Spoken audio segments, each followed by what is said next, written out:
大家好，我係 Terry，歡迎嚟到泰來一道橋。泰來一道橋呢個平台係希望同大家分享一下關於心靈、文化、哲學嘅一啲知識、睇法或者係心得嘅，希望可以好似一道橋咁，能夠同大家一齊通向更廣闊嘅精神空間，又或者啟發大家有更多嘅思考。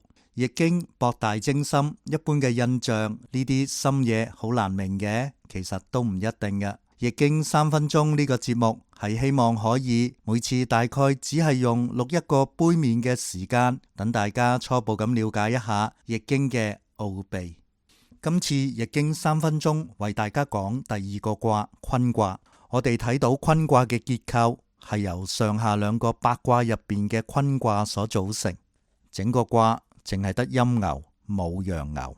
我哋講過乾代表天，坤代表地。乾代表父親，坤代表母親。如果乾卦代表太陽，坤卦就代表月亮。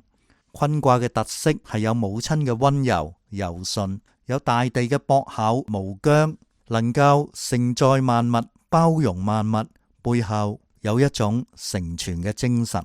所以易經形容坤卦係厚德載物。易經教我哋作為領袖，作為一個有修養嘅人，就要向坤卦呢種精神學習啦。呢種精神就係謙厚、付出、成全、承擔，更重要嘅係能夠承載萬物而不居功。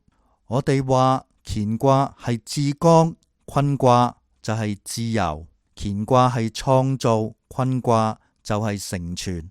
如果乾卦係創業者，坤卦就係守業者啦。所以唔好以為淨係女性先至係屬於坤卦嘅。易經嘅詮釋係要好對應、好靈活嘅，可以從唔同嘅角度去睇一個人嘅角色。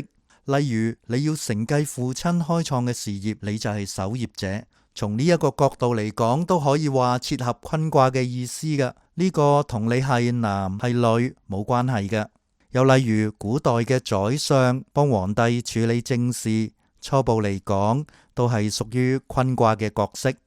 你又唔好睇坤卦全部係陰牛，可以話係柔到極點啊，但係行動起嚟可以係好剛健嘅。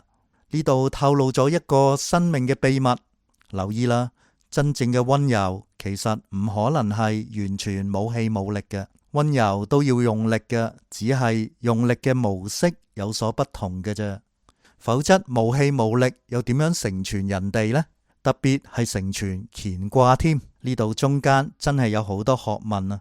做一個成全者嘅角色真係一啲都唔簡單嘅，唔單止唔可以冇氣冇力，仲要有始有終，堅貞不變，而且同樣係要洞察時機，配合時機，唔可以呆咁唔識反應，亦都唔可以盲目咁行動嘅。所以成全者都要對天地嘅秩序、天下嘅世運有所體會，天地有天地嘅道理嘅。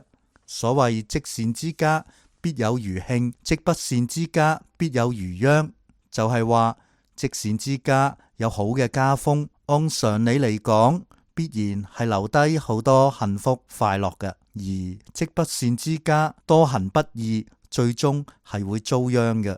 講緊嘅其實係事情嘅發生唔係憑空而嚟，往往係由來有漸嘅。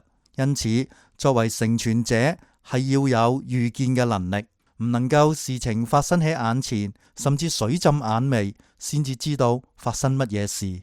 所以坤卦第一條爻就話履霜堅冰至，隻腳踩喺結霜嘅地上邊，就知道堅冰將會到嚟啦。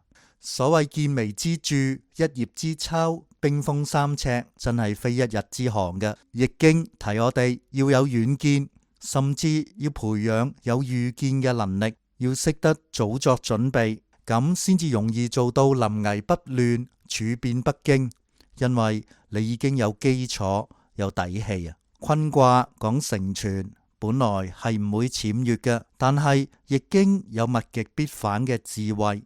陰柔之氣盛極而衰，最後就會逐步轉化為陽。若果成全者、輔助者係不安於位嘅話，最終就會爭奪最高嘅位置。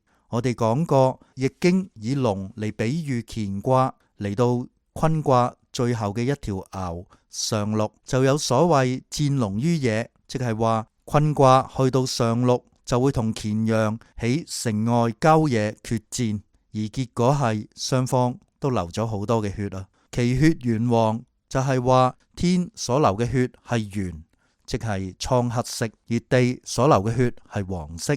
呢個時候當然就係天下大亂，會有好多嘅悲劇發生啦。去到呢個地步，可以話坤卦嘅精神已經失去啦。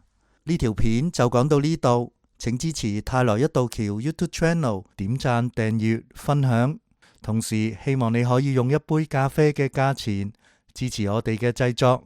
另外，我哋仲有會員專屬網頁，有更多有助於心靈提升、生命成長嘅內容，歡迎加入。多謝大家，再見。